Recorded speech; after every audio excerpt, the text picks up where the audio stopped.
आज निधीच्या बाबतीत तीच भूमिका, अडवणूक पिळवणूक करायची, प्रशासन हाताशी धरून पोलीस स्टेशनचा त्या ठिकाणी दंडेलशाहीची भूमिका। 2 दिवसापूर्वी झालेली गोष्ट तुम्हाला सांगतो।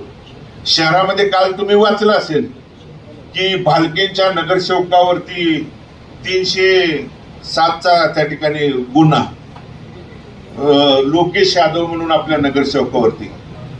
मला पत्रकार बांधव देखील इथं उपस्थित आहे, मी ठामपणे तुमच्या माध्यमातून सांगतो, तो गुन्हा घडल्यावेळी लोकेश यादव जर पंढरपूर शहरात उपस्थित असेल तर म्हणेल ती शिक्षा त्या लोकेश यादवला द्या। मी ठामपणे तुमच्या माध्यमातून सांगतो, लोकेश यादव तो गुन्हा घडत असताना पंढरपूर शहरात त्या ठिकाणी नव्हताच, तो त्याच्या मित्रांच्या बरोबर बाहेर त्या ठिकाणी फिरायला गेला होता।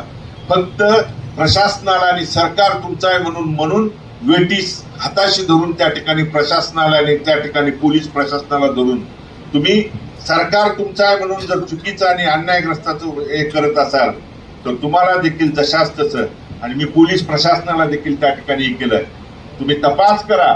जर तो त्या ठिकाणी त्या गुन्ह्यात सहभागी असेल, त्याचा हात असेल, जरूर कारवाई करा, माझा असेल तरी कारवाई करा।